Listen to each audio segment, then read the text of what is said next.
Thank you for tuning in to the French Revolution News Watch. I'm Jacqueline. I'm Nicole. And I'm Addison. And this is your news.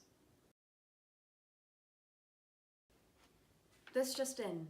The year is 1794, and the third-party estate generals composed of the representatives of the working class have been fed up with their unfair non-individual votes, allowing for the other first and second estate groups, composed of the clergymen and nobles, to overrule the many complaints of the citizens, many heavy taxes, and the sour occurrence of their low income. Rights have been so bad that one loaf of bread was equal to 1 full month of earnings for the merchants, working class, and peasants.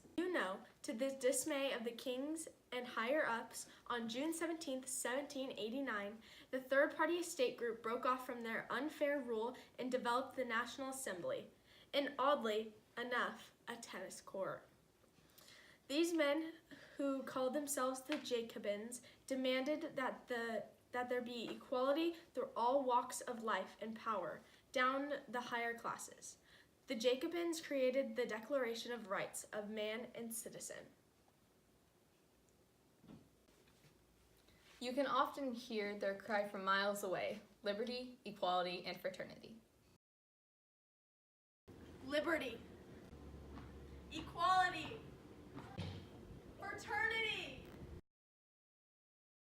As a result of the declaration, the clergymen were now recognized as citizens, and the king was given leadership of being a chief, without the legislative power he used to possess.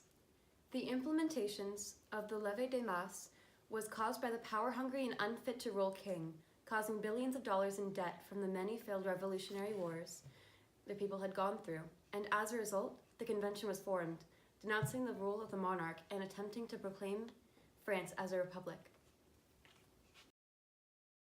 At the head of all of this chaos, Robespierre, a famous lawyer who often resented the royal rulings of incompetent king and queen, believed in the reconstruction of government in 1793. Now, even though that may seem crazy, try not to lose your head. After years of repression from the lower class, the minor rebellions among themselves turned into a revolution that would last a decade. The estate's general lack of representation for the Third Estate finally broke the bankrupt lower class. 97% of the population only had 1/3 of the say of the people, and on June 20th, 1789, the Third Estate General was separated from a meeting, and as a consequence took action. They formed a new National Assembly in the tennis courts next door. That's right, a tennis court. There they had declared the revolution, and on July 14th, the storming of the Bastille took place, where they raided the prison, and after the gory occurrence, the lower class had won around. August 26th marked the Declaration of Right and Man was put into place. After the women of France realized their starving families had enough and decided to take the action into their own hands. On October 5th and 6th, the Women's March of Versailles occurred, and the women went straight to City Hall and urged the king to take action to help his starving citizens. After no promise of action, the women forced the king and queen to move to Paris. They never returned to Versailles again. The French Revolutionary War resulted in a shift in power within the committee from Danton to Robespierre. Danton had a strong physical presence and was an incredible public speaker, while Robespierre was less passionate. However, Robespierre was a hard worker who was very ambitious.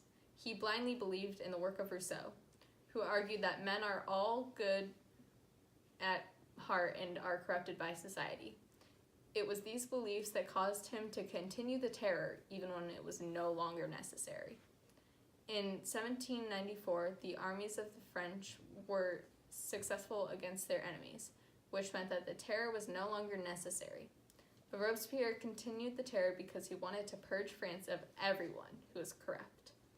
The killing ended when Robespierre was executed on July 28, 1794.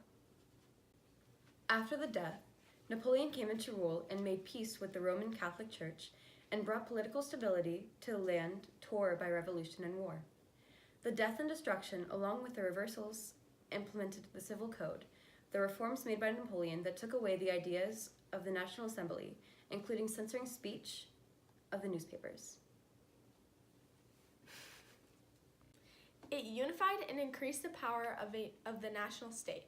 It increased the feeling of French nationalism, and it set a precedent for democratic French government. Napoleon fell because of his campaign with Russia, leading to damage of burned goods.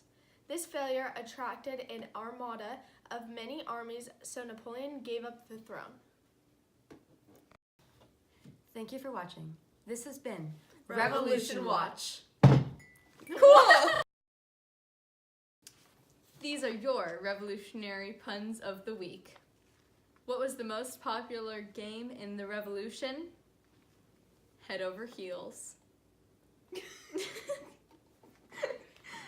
Next.